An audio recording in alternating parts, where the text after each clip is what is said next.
বাৰে বাৰে অসম তথা অসম আৰক্ষীক ৰঙা চকু দেখুৱাইছে নগালেণ্ডৰ নগা দুৰ্বৃত্তৰ দলে। পুনৰবাৰ অসম নগালেণ্ড সীমান্তৰ সোণাৰী বিলত সংঘটিত কৰিলে ভয়ানক কাণ্ড। সোণাৰী বিলত উচ্ছেদ অভিযান পাছৰে পৰা উৰিয়ামঘাট ৰেংমা বনাঞ্চলত যি উচ্ছেদ অভিযান চলিছিল, সেই উচ্ছেদ অভিযান পাছতেই অসম চৰকাৰ তথা বন বিভাগে বনানীকৰণ প্ৰক্ৰিয়াৰ বাবে সোণাৰী বিলত প্ৰায় 60 হেক্টৰ ভূমিত ৰুইছিল উৰিয়াম গছৰ পুলি। কিন্তু সেই পুলি আজি নাগালেণ্ডৰ পৰা অহা সহস্ৰাধিক এক নগা দুৰ্বৃত্তৰ দলে আহি কাটি তহিলং কৰা পৰিলক্ষিত হৈছে। তহিলং কৰিছে বন বিভাগে স্থাপন কৰা তেখেতলোকৰ যি নামফলক। মই সতীৰ্থক সেই পৰিৱেশ দেখাবৰ বাবে অনুৰোধ কৰিছোঁ। এইখনেই হৈছে সেইখন যিখন নামফলক, আৰু যিখন নামফলকৰ এই স্থানসমূহত আচলতে বন বিভাগে আচলতে উৰিয়াম গছৰ পুলি ৰুইছিল। বনানীকৰণ প্ৰক্ৰিয়া ইয়াৰ পৰাই আৰম্ভ কৰিছিল। বন বিষয়া এম কে যাদৱে ইয়াত উপস্থিত থাকি যি বনানীকৰণ প্ৰক্ৰিয়া আৰম্ভ কৰিছিল, এই স্থানত আজি নগা দুৰ্বৃত্তৰ দৰে পুনৰবাৰ অসম চৰকাৰক ৰঙা চকু দেখুৱাই তেখেতলোকে ইয়াত থকা যিসমূহ গছপুলি, সেই গছপুলিসমূহ এফালৰ পৰা তহিলং কৰিছে। আৰু এই যি স্থানত আচলতে কোনো ধৰণৰ নিৰাপত্তা নোহোৱাৰ বাবে এনেধৰণে নগা দুৰ্বৃত্তৰ প্ৰায় শতাধিক নগা দুৰ্বৃত্তৰ দলে 60খনকৈ ওপৰত গাড়ীৰে আহি এই স্থানত আচলতে উৰিয়ামঘাটৰ নিকটৱৰ্তী এই সোণাৰী বিল স্থানলৈ আহি তেখেতলোকে কেনেধৰণে আচলতে এই স্থানৰ যিসমূহ গছপুলিসমূহ এফালৰ পৰা কাটিবলৈ তেখেতলোকে সাহস কৰিছে। অসম আৰক্ষী CRPF বাহিনী সীমান্তত নিয়োজিত হৈ থকাৰ পাছতো কেনেধৰণে তেখেতলোকে ইয়াত উপস্থিত হৈ আচলতে সেই মৰহাস কৰিবলৈ নগালেণ্ডৰ দুৰ্বৃত্তই আচলতে মৰহাস কৰিছে, সেই পৰিৱেশ আপোনালোকক দেখুৱাইছোঁ। ইতিমধ্যে আচলতে আপোনালোকে সোণাৰী বিলৰ সেই গছ কটা পৰিৱেশসমূহ DB24 অসমৰ দৰ্শকসকলে দেখিছে। তাৰ পাছত আমি পুনৰবাৰ সেই স্থানত আহি আপোনালোকক দেখাব খুজিছোঁ কেনেধৰণে আচলতে ইয়াত থকা 60 হেক্টৰ ভূমিত থকা গছপুলিসমূহ আচলতে নগা দুৰ্বৃত্তই কাটি থৈ গ'ল।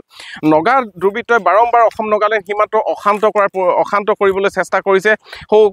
কেইদিনমান পূৰ্বে টেঙাতলৰ প্ৰায় 105টা গৃহ তেখেতলোকে একে ৰাতিতে জ্বলাই নিশেষ কৰিছিল। তাৰ পাছতে আচলতে সীমান্তত বিভিন্ন সময়ত ঘৰ স্থাপন কৰাকে হওক বা ঘৰ তেখেতলোকে বনোৱাই হওক, মাটি দখল কৰাই হওক, তেনেধৰণৰ কাৰ্যত নগা দুৰ্বৃত্ত জড়িত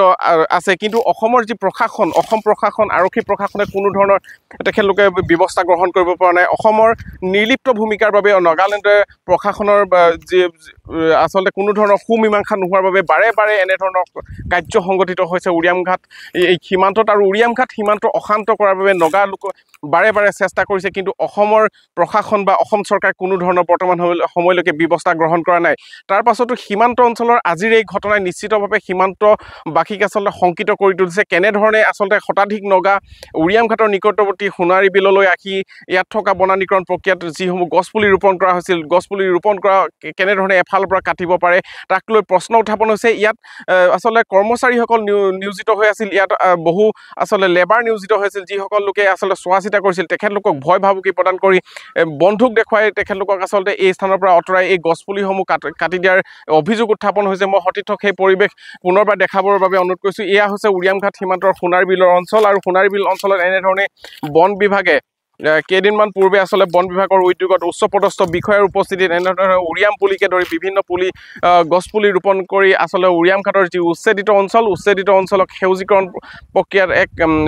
প্ৰথম ভূমিকা হিচাপে গ্ৰহণ কৰিছিল। তাৰ পাছত আচলতে পৰিতাপৰ বিষয় যে নাগালেণ্ডৰ সেই দুৰ্বৃত্তসকল আহি এনেধৰণে গছ পুলিসমূহ কাটি থৈ যাব, কিন্তু সৰুপথাৰ সমজিলা প্ৰশাসন বা সৰুপথাৰ আৰক্ষী প্ৰশাসনে কোনো ধৰণৰ ব্যৱস্থা গ্ৰহণ নকৰিব। ইয়াৰ পৰা তেখেতলোকে নিঃসন্দেহে কোনো ধৰণৰ সংকোচ নোহোৱাকৈ এই গছপুলিসমূহ কটাৰ পিছত আঁতৰি যাব। ইয়াক লৈ এতিয়া সৰ্বসাধাৰণে প্ৰশ্ন উত্থাপন কৰিছে, কিয়নো সৰুপথাৰ সীমান্ত অঞ্চলত যি স্থান আছে, সীমান্তৰ যি স্থানসমূহ আছিল, সেই স্থানসমূহ এতিয়া এনেধৰণে গছপুলিসমূহ ৰোৱাৰ পাছত আচলতে বনানীকৰণ আৰম্ভ কৰা প্ৰক্ৰিয়াৰ পাছত আচলতে কাটি পেলোৱা পৰিলক্ষিত হৈছে। কিছু দল সংগঠন মোৰ কাষত উপস্থিত আছে, তেখেতলোকৰ পৰা মন্তব্য ল'বৰ বাবে চেষ্টা কৰিম। মই টাই আহোম ছাত্ৰ সন্থাই ইয়াত আহি উপস্থিত হৈছোঁ, তেখেতক আগুৱাই আহিবৰ বাবে অনুৰোধ কৰিছোঁ। যে নগা দুৰ্বৃত্তৰ দলে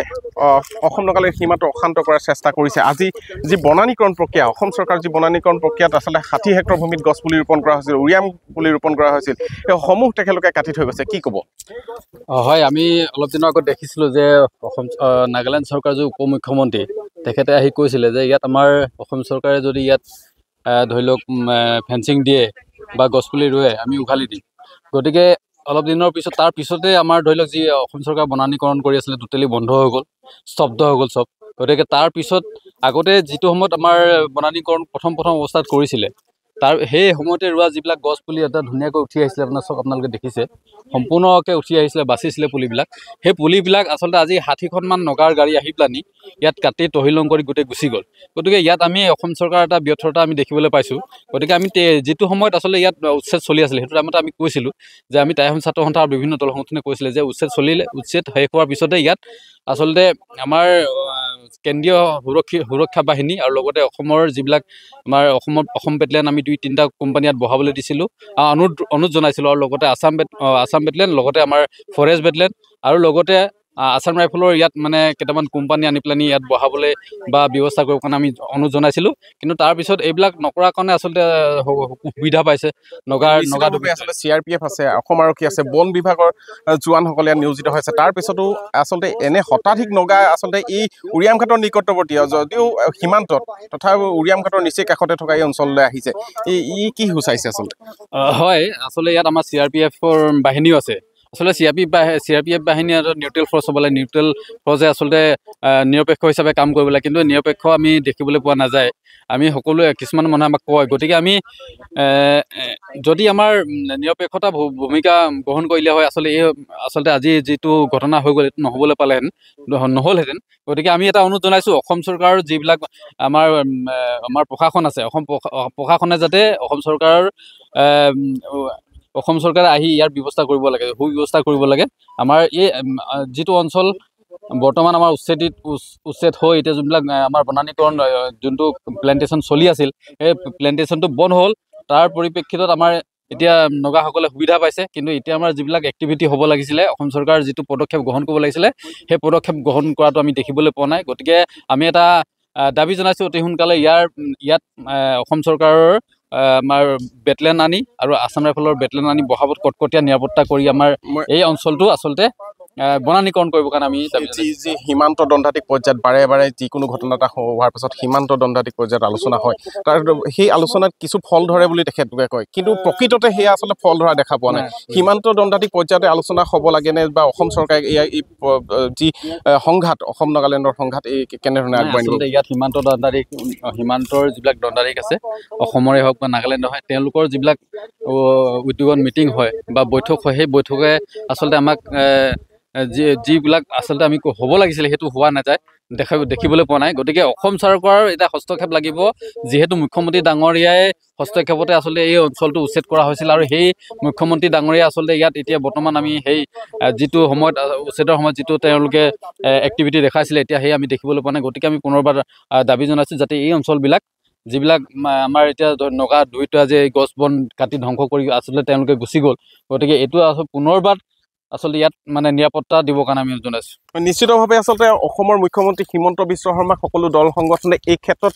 আচলতে বলিষ্ঠভাৱে তেখেতলোকে পদক্ষেপ লোৱাটো বিচাৰিছে কিয়নো অসম নাগালেণ্ড সীমান্তত আচলতে যি সৰুপথাৰ সমজিলা প্ৰশাসনৰ অন্তৰ্গত যিসমূহ আলোচনা হয় অসম নাগালেণ্ডৰ যি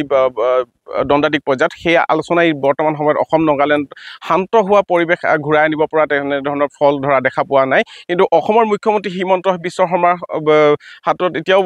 সৰুপথাৰ দল সংগঠনেই হওক বা বিভিন্ন স্তৰৰ ৰাইজৰ আশা বা আস্থা আছে নিশ্চিতভাৱে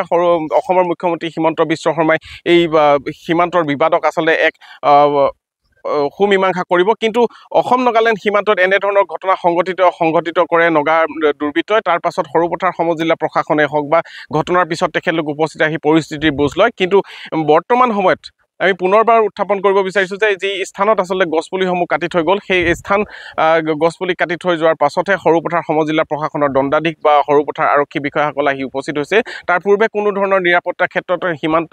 অঞ্চলৰ ৰাইজক নিৰাপত্তা দিয়াৰ ক্ষেত্ৰত কোনো ধৰণৰ পদক্ষেপ দেখা পোৱা নাযায় এতিয়া সেইবাবেহে এনেধৰণৰ ঘটনা সীমান্তত সংঘটিত হৈছে বুলি সকলো ৰাইজে একেমুখে ক'ব বিচাৰিছে